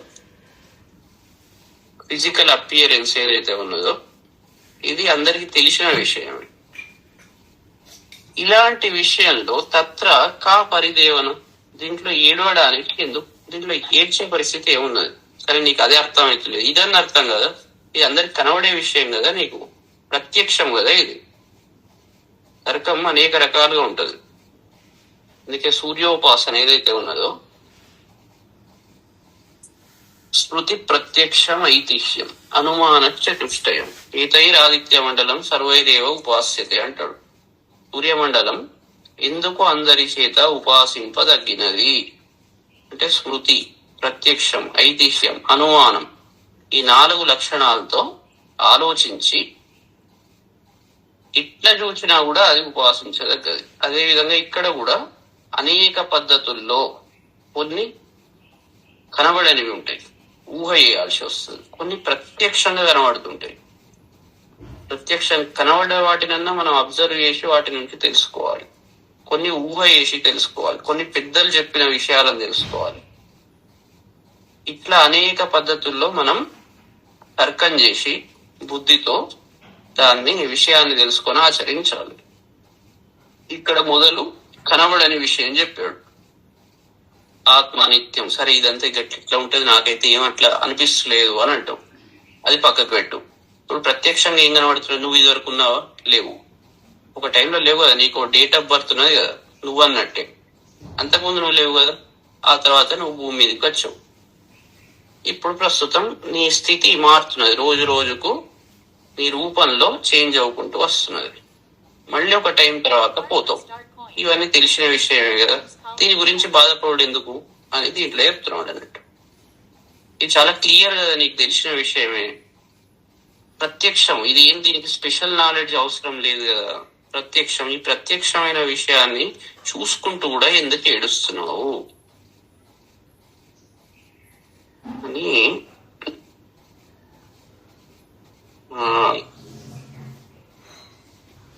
తర్వాత ఆశ్చర్యవత్ పశ్యతి కశ్చిదేన ఆశ్చర్యవత్ వదతి తథైవ చాన్య ఆశ్చర్యవత్ చైనం అన్య శృణోతి శ్రుత్వాప్యేనం వేద నచైవ కశ్చిత్. అంటే కశ్చిత్ ఏనం ఆశ్చర్యవత్ పశ్యతి. కొందరు ఏం చేస్తారంటే ఈ ఆత్మను ఇది ఆశ్చర్యము అని చూస్తాడు. అబ్బా ఇంత ఆశ్చర్యం ఇదంతా అని అనుకుంటాడు, అట్లా చూస్తాడు. తథైవ అన్యః ఆశ్చర్యవత్ వదతి. కొందరు ఇది ఆశ్చర్యము అని చెప్తారు. ఒకళ్ళు ఆశ్చర్యం అని చూస్తారు, పశ్యత్. ఒకడు ఆశ్చర్యము అని చెప్తాడు. అన్యః ఏనం ఆశ్చర్యవత్ శృణోతి. ఒకడు ఇంకోటి నుండి ఇది ఆశ్చర్యం వలె వింటాడు. కశ్చిత్ ఏనం శ్రుత్వాపి నచైవ వేద. ఇంకా కొందరు దీని గురించి విని కూడా తెలుసుకోజాలరు. అన్ని తెలిసి కూడా సరే ఇది వరకు వినలే, ఆలోచించలేదు, దాని గురించి ఎప్పుడు ఆలోచన రాలేదు. ఒకడు చెప్పాడు ఆశ్చర్యంతో, అరే విని నిజమే ఆశ్చర్యం అని విన్నాడు, కరెక్టే కదా ఇదంతా అని విన్నాడు. ఇక అది విని కూడా కొందరు శ్రుత్వాపి విని కూడా నచైవ వేద, వాళ్ళు తెలుసుకోరు. అన్ని విని కూడా మళ్ళీ మొదటికి వస్తున్నాడు అంటే ఏందన్నట్టు, వీళ్ళ బ్రెయిన్ ప్రాసెసింగ్ ఏం జరుగుతున్నది, వీళ్ళకి అసలు బుర్ర ఉన్నదా అని ఇక్కడ తిడుతున్నాడు ఒక రకంగా. నీకు అసలు అంటే ఇంత చెప్పాను సరే, ఇన్ని రోజులు వినలేదు పోని అనుకుందాం, ఇప్పుడు చెప్తున్నా మంచిగా ఆలోచించు, తెలియవంతున్నా అంటున్నావు కదా, నువ్వు విన్నావు కదా, ఇప్పుడన్నా నువ్వు దాన్ని యాక్సెప్ట్ చేయాలి కదా. పోనీ కాదు అట్లా కాదు అని అంటావా? కాబట్టి మంచిగా కొందరు మాత్రం ఇట్లా కూడా ఉంటారు, అందరు అట్లా అలాంటి స్థితిలో ఉండరు. విని కూడా శ్రుత్వాపి దీని గురించి విని కూడా నచైవ వేద, వాళ్ళు తెలుసుకోరు. దేహీ నిత్యం అవధ్యోయం దేహీ దేహే సర్వస్య భారత తస్మాత్ సర్వాణి భూతాని నత్వం శోచితుం అర్హసి. అర్జున, సర్వస్య దేహే అందరి దేహాల్లో ఉన్న అయం దేహి, దేహంలో ఏముంటది? దేహి, ఈ ఆత్మ ఉంటది. సర్వస్య దేహే అయం దేహి నిత్యం, ఇది నిత్యము. అవధ్య, దీన్ని చంపడానికి వీలు కాదు. మళ్ళీ మొదటి దానికి వస్తున్నాడు. 2 రకాలుగా చెప్పాడు. ఆ లోపల ఏదైతే ఉన్నదో అది నిత్యము, ఆ పైన ఏదైతే ఉన్నదో అది ఇట్లాగూ పోయేదే, అది చూసిందేనే. నువ్వు అదనుకున్నా పోయేది, దాని గురించి ఏడవలసిన అవసరం లేదు. కానీ లోపల ఉన్నది నిత్యం, కాబట్టి అది చంపశక్యము కాదు. తస్మాత్ తం భూతాన్ని శోచితున్న అర్హసి. ఈ కారణం వల్ల అంటే అటు ఇటు తిప్పుతున్నాడు లాజిక్ ను. ఎందుకంటే ఇప్పుడు అర్జునుడు ఏడుపు స్థితిలో ఉన్నాడు, శోక స్థితిలో ఉన్నాడు, చేయాల్సిన పని చేయట్లేదు. కాబట్టి అతన్ని కార్యోన్ముఖుణ్ణి చేయాలి కాబట్టి, ఎందుకంటే ఒకదాంతో కన్విన్స్ అవుతలేడు, బుద్ధి పూర్తిగా భ్రష్టం అయిపోయింది. కాబట్టి అనేక రకాలుగా చెప్పవలసి వస్తుంది. మళ్ళీ ఇంతకుముందు చెప్పిన విషయాన్ని మళ్ళీ ఒకసారి రిపీట్ చేస్తున్నాడు వేరే పద్ధతిలో. ఇది అందరి శరీరాల్లో ఉన్న ఆ దేహి ఏదైతే ఉందో అది నిత్యము, దాన్ని ఎవరు చంపలేరు. కాబట్టి నువ్వు ఎవరి గురించి బాధపడడానికి అర్హుడివి కాదు. శోచితం నా అర్హసి. ఎందుకంటే ఇంతసేపు నేను చంపుతున్నా, ఇది భ్రమపడ్డావు కాబట్టి నువ్వు చంపుతున్నావు అని ఆ భ్రమలో ఉండకు. నువ్వు చంపడం అది సాధ్యం కాదు, అది అవధ్య, ఎవరు చంపలేరు. స్వధర్మం అపి చావేక్ష నా వికంపితుం అర్హసి. ధర్మ్యాధిర్యుద్ధాత్ శ్రేయో అన్యత్ క్షత్రియస్య న విద్యతే. పోనీ ఇంకో దృష్టి చెప్తున్నాడు. స్వధర్మం అపి, స్వధర్మాన్ని కూడా చూడును. నీ ధర్మం ఏంటి? క్షత్రియ ధర్మం. సర్వధర్మం అపి, స్వధర్మాన్ని అవేక్ష చూచి వికంపితుం నా అర్హసి, నువ్వు చెలించకూడదు. క్షత్రియులు యుద్ధంలోకి వచ్చి చెలిస్తే నీ క్షత్రియ ధర్మాన్ని నువ్వు చేయని వాడు అవుతావు. కాబట్టి వికంపితుం నా అర్హసి. క్షత్రియస్య ధర్మ్యాత్, క్షత్రియునికి ఏదైతే ధర్మసమ్మతమైన యుద్ధాత్ అన్యత్, యుద్ధం కంటే వేరేది శ్రేయ న విద్యతే, శ్రేయస్కరమైనది వేరేది ఏది లేదు. క్షత్రియుని యొక్క పని ఏంటంటే రక్షించడం.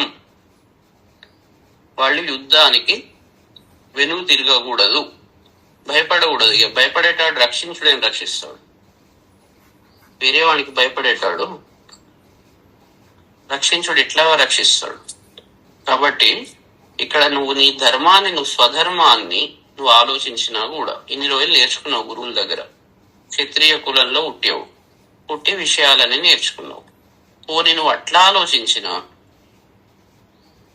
ఆ రకంగా ఆలోచించినా తప్పే చేస్తున్నావు. ఎందుకంటే నీ ధర్మాన్ని బట్టి నువ్వు చెలించవద్దు. నువ్వు యుద్ధం కంటే నీకు వేరే శ్రేయస్కరమైన విషయము లేదు. కాబట్టి అట్లా కూడా నువ్వు చేసేది కరెక్ట్ కాదు. అంటే ఎన్ని లాజిక్లు చెప్తున్నాడంటే ఒక్కదానికి తర్వాత మరి అది కరెక్టే కదా అంటే, వాళ్ళకు ఎవరి స్టేట్ ఆఫ్ మైండ్, ఒక్కొక్కళ్ళ స్టేట్ ఆఫ్ మైండ్ ఒక్కొక్క లాగా ఉంటుంది. వాళ్ళ స్టేట్ ఆఫ్ మైండ్ ను బట్టి మనం అనేక రకాలుగా తర్కాలు చేసి చూపెడతాం. నేను ఇట్లా ఆలోచించినా ఇట్లా, అట్లా ఉన్నా ఇట్లా అని. ఇక్కడ కూడా జ్ఞాన పద్ధతిలో ఒకటి చెప్తున్నాడు, నీ ధర్మం ఏంటి దాని గురించి ఒకటి చెప్తున్నాడు. పోనీ నువ్వు అనుకున్నట్టే ప్రత్యక్షంగా కనబడేది ఏదైతే ఉందో శరీరము, ఇదివరకు లేదు ఇప్పుడు ఉన్నది మళ్ళీ పోతుంది, కనబడ్డది, అందరికి కనబడేది, అట్లా కూడా నువ్వు బాధపడాల్సిన అవసరం లేదు అని. ఇక్కడ నీ ధర్మాన్ని బట్టి కూడా నువ్వు చేసే పని కరెక్ట్ కాదు అని చెప్తున్నాడు. తర్వాత యదృచ్ఛయ చోపపన్నం స్వర్గ ద్వారం అపావృతం సుఖినః క్షత్రియాః పార్థ లభంతే యుద్ధమీదృశం. అంటే యదృచ్ఛయ, క్షత్రియ ధర్మాలు ఏంటి అంటే బయట రక్షించడం. బ్రాహ్మణ ధర్మం ఏంటి అంటే మనది మనం లోపల రక్షించుకోవడం. బ్రాహ్మణుడు ఏం చేస్తాడు అంటే, బ్రాహ్మణుడు అంటే బ్రహ్మజ్ఞాన సంపన్నుడు. ఎదుటి వాణిలో లోపల ఉన్న శత్రువులను శిక్షించి, అంటే లోపల ఉన్న శత్రువులను దూరం చేస్తాడు అన్నట్టు. జ్ఞానోపదేశంతో మనిషి లోపల అంతఃశత్రువులు ఎవరైతే ఉంటారో వాటి నుండి రక్షించుకో అని ఉపదేశం బ్రాహ్మణుడు చేస్తాడు, గురువు. అది గురుధర్మం. తర్వాత లోపల మంచి లక్షణాలను, దివ్య లక్షణాలను పెంచుకో. రెండు చాలా ఇవి మంచిగా అర్థం చేసుకుంటే సొసైటీ ఎలా ఉండాలనో ఒకటే ముక్కలో అర్థమవుతుంది. దీన్ని మహాభారతంలో భీష్ముడు ధర్మరాజుకు ఉపదేశం చేస్తాడు పొయ్యే ముందు. గురుధర్మం ఏమిటి? గురుధర్మం ఏమిటి అంటే మనిషి తన లోపల ఉన్న శత్రువుల నుండి రక్షణ చేసుకొని తర్వాత తనలో ఉన్న దివ్య గుణాలను పెంచుకోవాలి. అంటే ఒకటి రక్షణ, ఒకటి పెంచుకోవడం. లోపల అంతఃశత్రువులను కంట్రోల్లో పెట్టాలి, వాటి నుంచి రక్షించుకోవాలి. తనలో ఉన్న మంచి దయ, తర్వాత శాంతి, ధైర్యం, ఈ లక్షణాలను పెంచుకోవాలి. ఇది గురువు చెప్తాడు. గురు బోధన మొత్తం శాస్త్ర బోధన దాని బేస్ మీద ఉంటుంది. ఇక మరి రాజు ఏం చేస్తాడు? ఎక్స్టర్నల్ ఎవరైతే ఉంటారో వీళ్ళు ఏం చేస్తారు? గురువు కూడా రాజే. ఎట్లా అంటే ఇంటర్నల్, లోపలికి రాజు. బయట ఉండే రాజు ఏం చేస్తాడంటే ప్రజలను బయట నుంచి వచ్చే శత్రువులను నుండి రక్షిస్తాడు. తర్వాత వాళ్లకు వేరే ఇచ్చి అన్ని ఇచ్చి వాళ్ళను వాళ్ళల్లో ఉన్నది అన్నం, తిండి అన్ని వేరే ఏవైతే ఉంటాయో అవన్నీ పెట్టి వాళ్లను శరీరాన్ని రక్షిస్తాడు. ఒకడు లోపల రక్షిస్తే గురువు, బ్రాహ్మణుడు, క్షత్రియుడు బయటి నుంచి రక్షిస్తాడు. ఇది ప్రాసెస్ అన్నట్టు. భీష్ముడు ఇదే విషయాన్ని క్షత్రియ ధర్మం భీష్ముడు చెప్తే కృష్ణుడు బ్రాహ్మణ ధర్మం చెప్తాడు అక్కడ. ఎవరికి? ధర్మరాజు. అట్లనే ఇక్కడ ఏం చెప్తున్నాడు? రెండు రకాలుగా డీల్ చేస్తున్నాడు కృష్ణుడు. ఒకటి బయట, ఒకటి జ్ఞానతత్వం అని చెప్పాడు మొదలు. తర్వాత రెండు బయట క్షత్రియ తత్వం అని చెప్తున్నాడు. నువ్వు అట్లా కాకుండా ఏదో దానికి స్టిక్ కావాలి. లోపలికన్నా మంచిగా అర్థం చేసుకోవాలి, బయట నుంచి అన్నా అర్థం చేసుకోవాలి. ఇటు అర్థం చేసుకోకుంటే కష్టం. ఇక వాడిని ఇవ్వడేం చేయలేడు. కాబట్టి ఇది ఏంది అటు ఇటు ఎందుకు తిప్పుతున్నాడు అంటే దాంట్లో లాజిక్ అది. ఒకటి బ్రాహ్మణ ధర్మం ప్రకారంగా చెప్తున్నాడు, రెండు క్షత్రియ ధర్మం ప్రకారంగా చెప్తున్నాడు. ఒకటి బయట నుంచి ఉంటది, ఒకటి లోపల నుంచి ఉంటది. అయితే ఏమంటున్నాడంటే యదృచ్ఛయ చోపపన్నం స్వర్గద్వారం అపావృతం సుఖినః క్షత్రియ పార్థ లభంతే యుద్ధం ఈదృశం. యదృచ్ఛయ పార్థ అర్జున, యదృచ్ఛయ దైవవశం చేత ఉపపన్నం. ఇది వచ్చింది. ఇప్పుడు ఏదైతే ఉన్నదో ఇది దైవవశం వల్ల వచ్చింది. ఇది అపావృతం స్వర్గద్వారం. యుద్ధం వల్ల, యుద్ధంలో గెలిస్తే భూలోకంలో స్వర్గలక్ష్మిని అనుభవిస్తారు. చస్తే అక్కడ పైలోకంలో లక్ష్మిని, స్వర్గలక్ష్మిని అనుభవిస్తారు. ఇక్కడ భూలోకంలో చచ్చినా బతికినా రెండు మంచిదే. ఇది మనం ఏదో కొని తెచ్చుకున్నది కాదు, కావాలని తెచ్చుకున్నది కాదు. ఇది దైవవశాత్తు వచ్చింది. ఇది ఇప్పుడు అపావృతం స్వర్గద్వారం, తెరవబడ్డ స్వర్గద్వారం లాంటిది. అట్లాంటి ఈదృశం యుద్ధం, ఇట్లాంటి యుద్ధాన్ని క్షత్రియ, ఏ క్షత్రియులు లభంతే వాళ్ళు సుఖినః. ఇలాంటి తెరవబడ్డ స్వర్గద్వారము లాంటి యుద్ధాన్ని క్షత్రియులు ఎవరైతే పొందుతారో వాళ్ళు సుఖవంతులు. ఇప్పుడు భారతదేశం మంచిగా ఉన్నది, ఉండి ఉండి పక్కవాడు అటాక్ చేసేందుకు మొదలు పెట్టాడు. మిలిటరీ వాళ్ళు పోయినారు, అది యుద్ధం వచ్చింది. ధైర్యంగా పోట్లాడాలి అక్కడ. అయ్యో ఏమవుతుందో ఏమో, నేను పోతే అక్కడ ఏమవుతుందో, ఇవన్నీ వాడు బాధ. అక్కడ దాకా వాడు ట్రైన్ అయిందే, ఆ పర్పస్ పోయిందే దానికోసం. దైవవశాత్తు యుద్ధం వచ్చింది. వచ్చినప్పుడు ధైర్యంగా పోట్లాడాలి, కానీ వెనుకకు తిరుగుతారు. ఆ వెనుకకు తిరిగే లక్షణం ఉన్నవాడు అక్కడికి దాంట్లో జాయిన్ కావద్దు. మిలిటరీలో జాయిన్ అయినావు ఎందుకు? ఇట్లాంటిది వస్తే పోరాడడానికి. జాయిన్ అయ్యి మళ్ళీ స్థితి, ఆ పరిస్థితి వచ్చినప్పుడు వెనుకకు వస్తా అంటే అందరు నవ్వుతారు. అక్కడ నువ్వు చేయాల్సింది ఏంది అంటే పోయి యుద్ధం చేయాల్సిందే, అంతే. నీకు అది ఆ పద్ధతి ఇష్టం లేకుంటే మొదలే జాయిన్ కావద్దు. కాబట్టి ఇది దైవవశాత్తు ఈ యుద్ధము వచ్చింది. ఇది తెరవబడ్డ స్వర్గ ద్వారం లాంటిది. ఇలాంటి స్థితిని ఏ క్షత్రియులు వదిలిపెట్టారు. అలా పొందిన వాళ్ళు సుఖవంతులు అంటున్నాడు. ఎందుకంటే అది క్షత్రియ ధర్మం, రక్షించడం క్షత్రియ ధర్మం. నువ్వు క్షత్రియుడు కాదు అంటే మొదలే దీంట్లో ఇంతవరకు రాకపోనుంటివి. ఇక్కడ దాకా వచ్చి ఇప్పుడు నువ్వు వెనుక పోతా అంటే నడవదు అని క్షత్రియ ధర్మాన్ని బోధిస్తున్నాడు. తర్వాత అతచేత్వమిమం ధర్మ్యం సంగ్రామం న కరిష్యసి తత స్వధర్మం కీర్తిం చహిత్వా పాపం అవాప్స్యసి. ఓని అట్లుగాక ఇమం ధర్మ్యం సంగ్రామం త్వం న కరిష్యసి చేత్, ఒకవేళ ఈ ధర్మ సమ్మతమైన ఈ సంగ్రామాన్ని, యుద్ధాన్ని నువ్వు న కరిష్యసి చేత్, ఒకవేళ చెయ్యకుంటే తతః స్వధర్మం కీర్తించ హిత్వా పాపం అవాప్స్యసి, నువ్వప్పుడు స్వధర్మం, నీ స్వధర్మాన్ని వదిలిపెట్టిన వాడివి అవుతావు. సో దానివల్ల స్వధర్మాన్ని వదిలిపెట్టడం వల్ల పాపం వస్తుంది. తర్వాత వచ్చే కీర్తి ఏదైతే ఉంటుందో, అర్జునుడు ధైర్యంగా యుద్ధం చేశాడు, నేను నమ్ముకొని ఇంతమంది వచ్చారు, అర్జునుడు ఉన్నాడు మాకు, అర్జునుడు ప్రొటెక్ట్ చేస్తాడు అని నీ వెనుక నీ పేరు మీద ఇంతమంది యుద్ధానికి వచ్చారు. ఇప్పుడు నువ్వు వెనుకకు పోయినావు అనుకో, వాళ్ళందరి పరిస్థితి ఎట్లయితుంది. కాబట్టి నీకు అపకీర్తి వస్తుంది.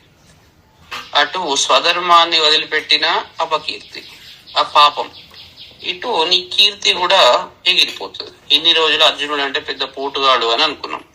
ఇప్పుడు పరిస్థితి వచ్చినప్పుడు నువ్వు వెనుకకు పోయి అపకీర్తిని మూటగట్టుకుంటావు.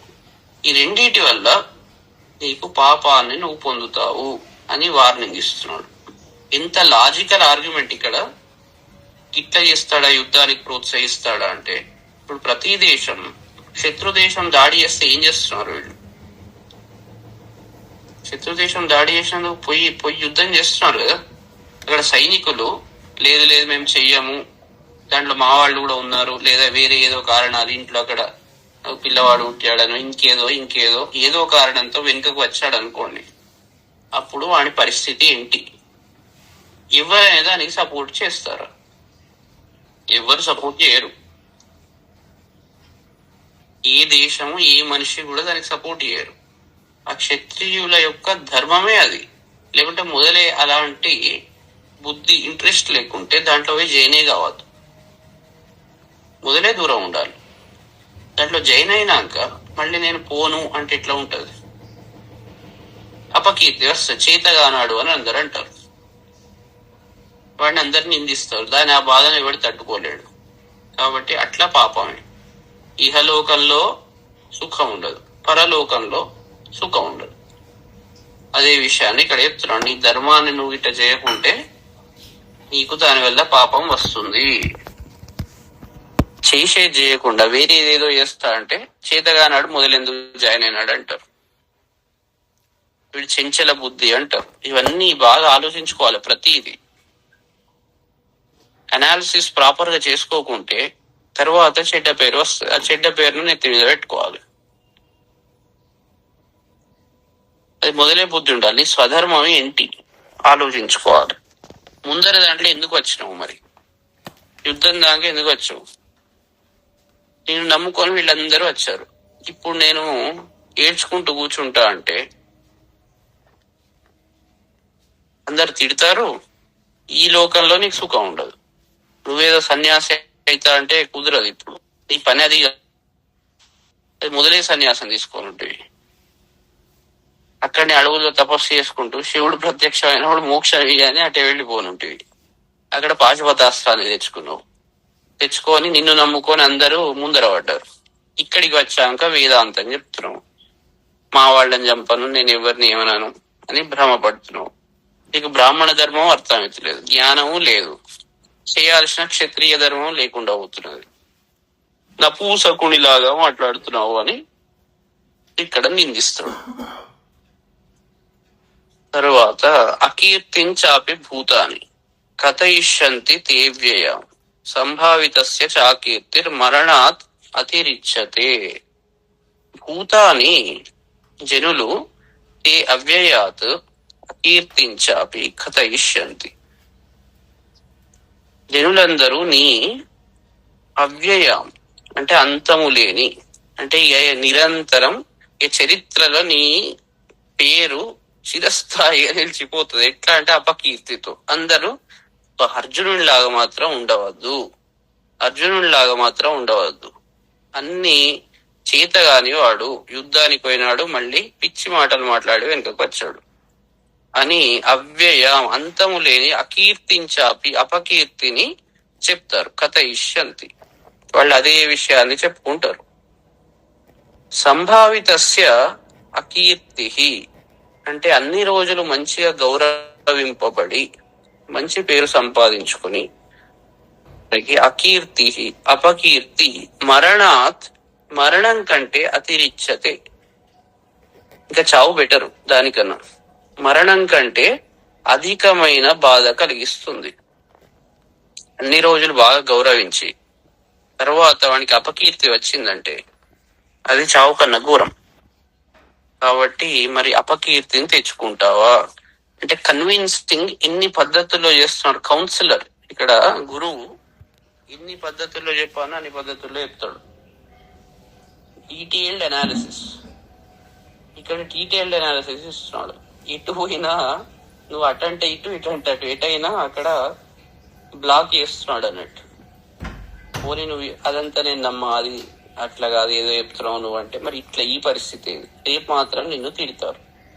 చరిత్రలో అర్జునుడిలాగా ఎవరు ఉండవద్దు, నీ పేరు కూడా ఎవడు పెట్టుకోడు, నీ పేరు స్మరించంగానే చీ అంటారు. ఇలాంటి పరిస్థితి వస్తుంది. మరి దీనికి నువ్వు రెడీనేనా? మరి ఇన్ని రోజులు గౌరవింపబడ్డావు, విజయుడు అర్జునుడు అని నీ పేరు స్మరించుకోగానే అందరికి ధైర్యం వచ్చేది, నిన్ను ఒక హీరో లాగా చూశారు. నీ హీరోయిజం అంతా మంట కలుస్తుంది. మరి ఇట్లా నీకు చెప్పర్లేదా? ఇన్ని రోజులు గొప్పవాణివి అన్నారు, ఇప్పుడు చేతగానాడు చెంచలుడు అంటారు. తిరిగి నువ్వు సిద్ధమేనా? ఇట్లా ఇంత అద్భుతమైన అనాలిసిస్ అంటే ఆలోచిస్తే, అందుకే ఇది భగవద్గీత తప్పకుండా చదవాల్సిన గ్రంథం. అందుకే హిందువులకు పవిత్ర గ్రంథం. కోర్టుల్లో కూడా దీన్నే మెయిన్ గా తీసుకుంటారు, దీని మీదనే ప్రమాణ స్వీకారం చేపిస్తారు. అంటే అన్ని తత్వాలను చాలా డీటెయిల్డ్ అనాలిసిస్, లాజికల్ గా. ఇక్కడ కూడా ఇది ఇల్లాజికల్ లేదు దీంట్లో. చూడగానే ఫస్ట్ అట్లా అనిపిస్తుంది, అర్జునుడు చెప్పగానే అరే నిజమే పాపం మంచి మాటలు చెప్తున్నాడు, అనవసరంగా యుద్ధం చేసి ఇప్పుడు ఇండియా మీద బాంబులు వేస్తే నష్టం, ప్రాణ నష్టం జరుగుతుందని మీరు అట్లా కూర్చుంటే ఎట్లయినా జరుగుతుంది. అది మీరు యుద్ధానికి పోవాల్సింది, ఆప్షన్ లేదు. మీరు తగ్గుతున్నారని వాడు ఆగుతాడు, వాడు ఆగేటాడు, మొదలే ఆగేటాడు. మీ అంతటా మీరు తెచ్చుకున్నది కాదు కదా, దైవవశాత్తు వచ్చింది. మంచిగా ఉన్నాడు మీద కూడా మీద పడతారు, పడ్డప్పుడు మీరు ఎదురు తిరగాల్సిందే కదా. మీరు స్పెషల్ గా పోయి ఏం చేయొద్దు, కానీ మీద వచ్చి పడ్డాక అప్పుడు శాంతి వచనాలు పనికిరావు. మనం గెలుపుకొని చేస్తే అది తప్పు, కానీ మన మీద వచ్చినప్పుడు క్షత్రియుని లక్షణం ఏంటంటే దాన్ని ఎదుర్కోవాలి, రక్షించాలి. కాబట్టి ఇక్కడ ఒకవేళ నువ్వు వెనుకపోతే మాత్రం చరిత్రలో నీ పేరు చెడ్డదైపోతుంది అని చెప్తున్నాడు. ఇది చాలా ఇంపార్టెంట్. సంభావితస్య చ అకీర్తి ఏదైతే ఉంటుందో మరణాత్ అతిరిచ్చతే. కాబట్టి చాలా ఆలోచించుకోవాలి మనం చేసే పనులు. కొన్ని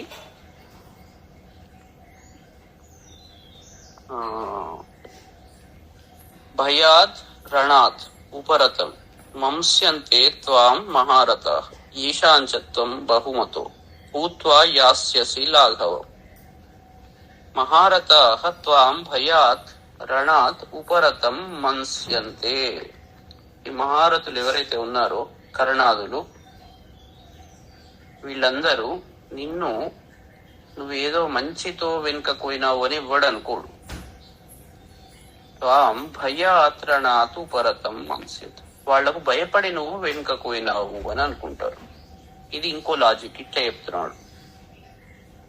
మరి నువ్వు పోతే అబ్బా మంచివాడు అర్జునుడు తన వాళ్ళని చంపవద్దు అనే భావనతో పోయినాడు అని ఎవ్వరూ నిన్ను అనుకోరు. అట్లా నీ యొక్క మంచితనాన్ని ఎవడు గుర్తించడు.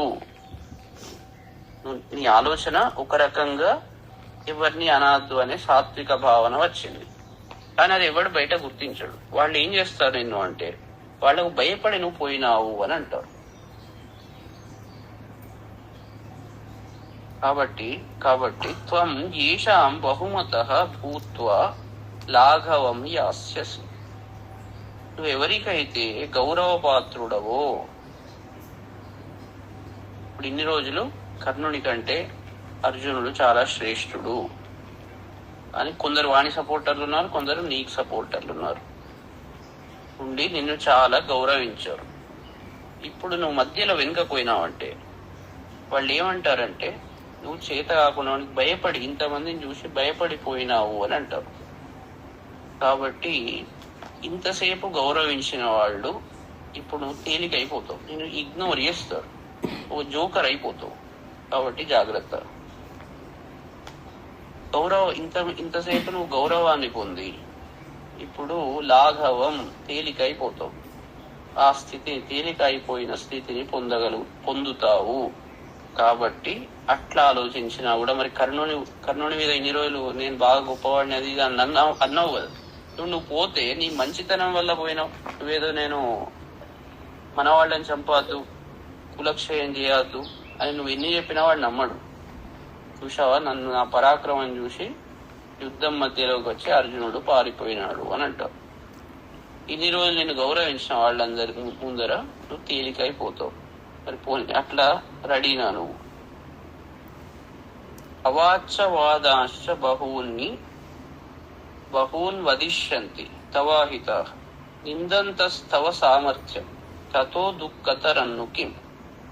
ఇంకోటి ఏంటంటే, తవ అహితాహ, నీ శత్రువులు ఎవరైతే ఉన్నారో, తవ సామర్థ్యం, నీ సామర్థ్యాన్ని, నిందంతః, వాళ్ళు నిందిస్తూ మధ్యలో పారిపోయినాడు అని నిన్ను, నీ సామర్థ్యాన్ని నిందిస్తూ బహూన్ అవాచ్యవాదాన్ని, అనేకమైన పలుకగూడని మాటలను వదిష్యంతి, పలుకుతారు. అప్పుడు ఏది పడితే అది మాట్లాడతారు. మధ్యలో పారిపోయినాడు, ఈ ద్రౌపది ఏందో వీడిని నమ్ముకున్నది, చేతగాని మాటలన్నీ అప్పుడు చెప్పారు. అది చేస్తా, ఇది చేస్తా అని చెప్పారు. చేతగాని వాళ్ళకు మాటలు ఎక్కువ అని ఏది పడితే అది మాట్లాడతారు. వాళ్ళకు ఒక కంట్రోల్ అనేది ఉండదు. నీ శత్రువులు నీ సామర్థ్యాన్ని నిందిస్తారు, అన్ని పలకకూడని మాటలను పలుకుతారు. దాన్ని తట్టుకోగలుగుతావా? సరే, నువ్వు తట్టుకుంటా, నేను ఇక్కడ తట్టుకుంటా. మరి నీ వాళ్ళందరూ వాళ్ళు తట్టుకుంటారా? ద్రౌపదిని కూడా పెట్టి నిందిస్తారు, ధర్మరాజుని కూడా నిందిస్తారు. వీడిని నమ్ముకొని మా అర్జునుడు అన్నాడు ఇంతసేపు. ఇప్పుడు ఈ అర్జునుడు ఏం చేశాడు చూశారా, భయపడ్డాడు మాకు అని అంటారు. అప్పుడు నువ్వు భరిస్తావా? మరి అప్పుడు ఏం చేస్తావు? మళ్ళీ పౌరుషం వస్తుందా? మా అన్న నాన్నకు, నా పిల్ల అన్న నాకు అంటావు. అప్పుడు అది మొదలే ఉండాలి. ఇప్పుడు నువ్వు చేసే పని కరెక్ట్ కాదు. ఇట్లా ఎన్ని లాజిక్ చెప్తున్నాడు చూడండి. నువ్వు ఓంగానే అదే మాట అంటారు, అనంగా దాన్ని ఏం చేస్తావు? తతః దుఃఖతరం కిం, దానికన్నా దుఃఖతరం ఏముంటది? ఇంత శక్తి ఉండి నువ్వు ఆ మాటలు వినుకుంటూ నువ్వు అట్లనే కూర్చుంటావా? దానికి మించిన దుఃఖము ఉంటుందా అని చెప్తున్నాడు. ఇవన్నీ చాలా అంటే కరెక్ట్ స్థితిని చెప్తున్నాడు. మొదలు జ్ఞానం చెప్పాడు, ఇప్పుడు లౌకిక వ్యవహారం చెప్తున్నాడు. లోకంలో జరిగే స్థితి ఎట్లా ఉంటది. పోనీ నువ్వు జ్ఞానాన్ని అన్నా పాటించు, దీన్నన్నా పాటించు. అటు క్షత్రియ ధర్మం పాటించవు, ఇటు బ్రాహ్మణ ధర్మం, జ్ఞానాన్ని, ఈ కర్మను, దేన్ని నువ్వు అది చేయకుంటే దాన్ని నువ్వు వేస్ట్ కానివంటారు అంతే. అతో వా ప్రాప్స్యసి స్వర్గం జిత్వా వా భోక్ష్యసే మహీం తస్మాదుత్తిష్ట కౌంతేయ యుద్ధాయ కృత నిశ్చయ. అతో వా, ఒకవేళ చంపబడ్డావా, సరే యుద్ధం చేసావు, చస్తావు. చచ్చాక ఇక్కడ ఈ లోకంతో సంబంధం లేదు. స్వర్గం ప్రాప్స్యసి, స్వర్గాన్ని పొందుతావు. నీ వీరత్వంతో ఓ 10 మందిని చంపుతావు, నువ్వు చేస్తావు. వీరత్వంతో నువ్వు వీరమరణంతో స్వర్గాన్ని పొందుతావు. జిత్వావా, గెలిచావనుకో, మహీం భోక్షసే, భూమిని నువ్వు అనుభవిస్తావు.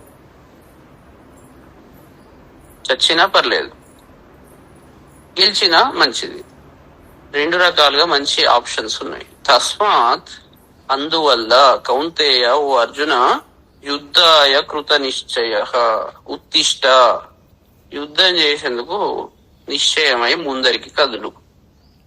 లే, అనవసరంగా చేతగాని మాటలు మాట్లాడు. మనం ఏం చెప్తున్నాం? మంచిని పట్టుకపోండి, మీరు ఫస్ట్ మారుండి, అందరికి నేర్పండి. ఈ ప్రాసెస్ లో సక్సెస్ అవుతారా, అందరికి పేరు వస్తుంది, అందరు మిమ్మల్ని మెచ్చుకుంటారు. సక్సెస్ కారా, ఎవరు మీ మాట వినరు, ఏం పర్లేదు, భగవంతుడు చూస్తాడు. మనం చేసే ప్రతి పనిని భగవంతుడు అబ్జర్వ్ చేస్తుంటాడు. కాబట్టి మీరు చేసే ప్రతి పని ఏం చేస్తున్నారు అనేది కరెక్ట్ ఉన్నాక భయపడాల్సిన అవసరమే లేదు. ఎవరికి భయపడాలి? వాడిని గెలిస్తే మంచిదే, గెలవలేదనుకోండి, ఓడిపోయినారు. ఓడిపోయినా కూడా, ఓడిపోయినారు అంటే చస్తారు అన్నట్టు. బేసికలీ చావడం అంటే అర్థమైంది ఓడిపోవడం అన్నట్టు. పోయి లొల్లి పెట్టారు, చెప్పాల్సింది చెప్పారు, వెళ్ళి వచ్చారు. ఆ యొక్క ఫైట్ లో మీరు గెలవలే. గెలవకుంటే ఏమవుతుంది? స్వర్గలోకం వస్తుంది. ధైర్యంతో వీడు ఎదిరించాడు, ఏమాత్రం భయపడకుండా, ఎవరిని చూడకుండా చెప్పాడు, చెప్పాల్సింది కుండ బద్దలు కొట్టినట్టు చెప్పాడు అనే పేరు వస్తుంది. స్వర్గలోకంలో దేవతలు చూస్తారు కదా. ఎందుకంటే మీరు మంచి కోసం చేసే పని ఏదైతే ఉంటుందో దానికి వెనుకకు చూడొద్దు. వాడేమనుకుంటాడు, వీడు ఎవడేమనుకుంటేంది, అక్కడ మావాడు పరవాడు ఏది లేదు. అక్కడ చేసేది మంచిగా కాదా, మీ మార్గము కరెక్ట్ చాయిసా కాదా అనేది ఇంపార్టెంట్. గెలిస్తే ఇక్కడ మెచ్చుకుంటారు, వీడు ధైర్యవంతుడు గెలిచాడు అని. ఓడిపోయినారనుకోండి, దేవతలు చూస్తారు, వాళ్ళు మిమ్మల్ని పరలోకంలో మీకు మంచి అది దొరుకుతుంది. ఇటు చూసినా అదే కరెక్ట్ పద్ధతి. ఇక్కడ కూడా చెప్తున్నాడు, హతోవా ప్రాప్స్యసి స్వర్గం. ఇది చాలా ఇంపార్టెంట్. అందుకే భయం అనేది ఉండనే కూడదు. భయాన్ని, బ్రహ్మతత్వం తెలిసిన వాడు నభిభేతి కదాచనేతి, అస్సలు భయపడడు. ఏ మాత్రం భయం అనేది ఎంత మాత్రం ఉండదు. భయం ఉన్నది అంటే వాడు ఇంకా అజ్ఞాన స్థితిలో ఉన్నట్టు. క్షత్రియునికి రక్షించుట్లో భయం ఉండకూడదు. బ్రాహ్మణునికి తన విద్యను చెప్పడంలో భయం ఉండకూడదు. విద్య అంటే ఏంది? అజ్ఞానాన్ని దూరం చేసేది. ధైర్యంగా చెప్పగలగాలి విషయాన్ని. కాబట్టి ఏ రకంగా కూడా ఇది మంచిది కాదు, శ్రేయస్కరము కాదు. భయపడడం ఏమాత్రం శ్రేయస్కరం కాదు. నువ్వు యుద్ధం చేయవలసిందే అని చెప్తున్నాడు. అందుకే యుద్ధాయ కృత నిశ్చయ ఉత్తిష్ట, ఉత్తిష్ట, పైకి లే, ఆడిగుండ మాటలు మాట్లాడకు, చేతగాని మాటలు మాట్లాడదు, నపూసకునిలాగా చేయకు, క్లైబ్య స్థితిని పొందకు అని అతన్ని మోటివేట్ చేస్తున్నాడు. సుఖ దుఃఖే సమే కృత్వ లాభాలాభౌ జయాజయౌ తతో యుద్ధాయ యుజ్యస్వ నైవం పాపం అవాప్స్యసి. సుఖ దుఃఖాలను సమీకృత్వ, సమంగా చేసుకోవాలి. సుఖం ఉన్నది, అక్కడ నిద్ర ఉండదు, అది ఉండదు అంటే మరి పని కావాలంటే కొన్ని కష్టం ఉంటది. సుఖ దుఃఖే సమీకృత్వ, దాన్ని సమంగా చేసుకొని, లాభాలాభం, అది లాభం వస్తుందా, దానివల్ల నష్టం వస్తుందా, దాన్ని ఆలోచించకుండా జయాజయం, గెలుస్తామా, పరాజయం వస్తుందా, అన్నిటినీ సమానంగా చేసుకో.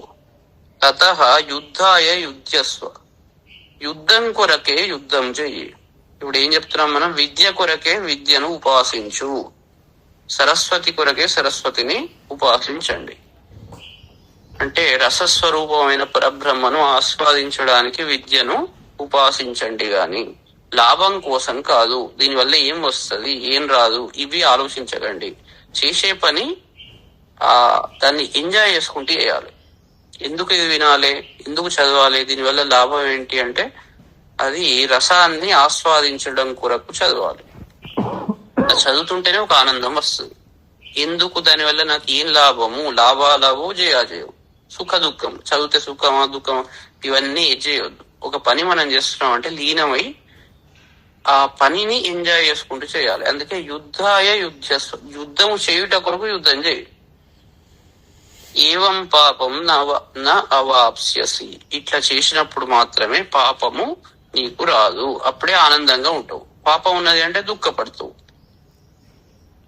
నిత్యానంద స్వరూపమైన దీన్ని నువ్వు దాని కొరకు పర్పస్ కోసం చెయ్యి. చదువు కొరకు చదువు వల్ల ఏం వస్తుంది అని ఆలోచించకు. నాకు పేరు వస్తుందా, పైసలు వస్తుందా, ఏమైతుంది, తిడతారో, అసలు నీ ఫోకస్ అంతా సరస్వతి కోసం సరస్వతిని ఉపాసించాలి. అదే బ్రాహ్మణ ధర్మం. రక్షించుట కొరకు యుద్ధం చేయాలి. అంటే రక్షణ అంటే యుద్ధం చేయడం కొరకు పని అది, రక్షించడం. దానివల్ల గెలుస్తానా, ఓడిపోతానా, నన్ను లాభం వస్తుందా, నష్టం వస్తుందా, సుఖం వస్తుందా, దుఃఖం వస్తుందా, అవన్నీ ఆలోచించాలి. నీ పర్పస్ ఏంటి చూసుకో. పర్పస్ కోసం ఆ పని చేయి. నీ ధర్మం ఏంటి, ఆ ధర్మంలో లీనమయ్యి ఉండు. అప్పుడు పాపాన్ని నువ్వు పొందవు చెప్తున్నాడు. ఇక్కడికి ఆపుదాం.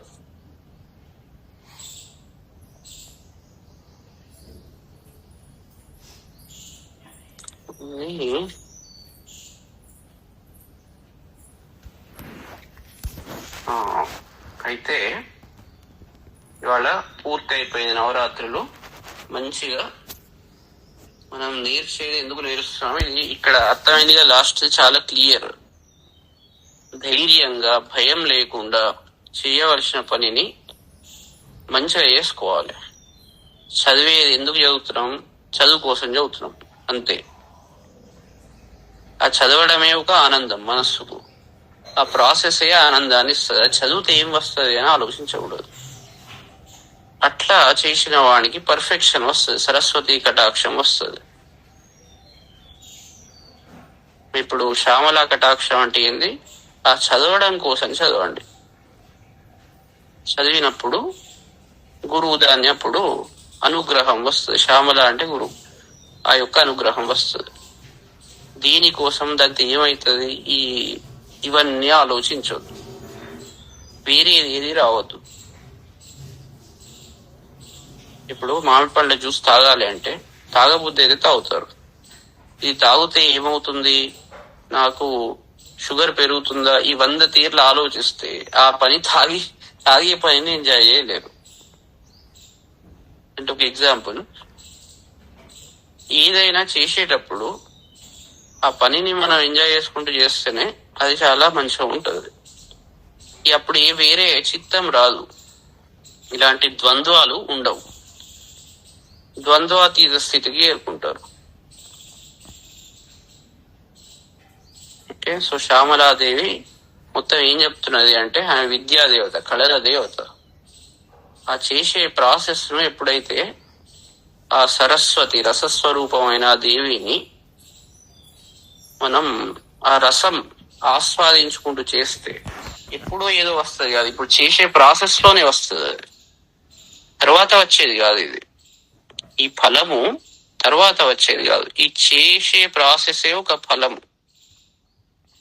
ఇప్పుడు ఇంతసేపు గంట 20 నిమిషాల నుంచి వింటున్నారంటే ఈ 120 నిమిషాలే ఆస్వాదన, ఇదే ఫలము మీకు. దీని నుంచి తర్వాత ఏం వస్తుంది అనేది పక్కకు పెట్టండి. ఈ రసాస్ కంటిన్యూ కావాలి, అదే ఉపాసన. నాకు ఇంతసేపు వింటే నాకేం లాభం అంటే, ఏం లాభం అంటే ఆస్వాదన చేస్తున్నారు ఇంతసేపు, అదే మీ ఫలం. అందుకే ఇక్కడ లాస్ట్ కు చేయడం ఎందుకు చేస్తామంటే దానికోసం చేస్తాం. అది చేస్తే మంచిగా అనిపిస్తుంది కాబట్టి చేస్తాం. సరస్వతిని ఆ రకంగా ఆస్వాదించాలి. అప్పుడు జీవితం అద్భుతంగా ఉంటుంది, ఆనందమయం అవుతుంది. ఓకే, శుభం. మళ్ళీ రేపు కలుద్దాం.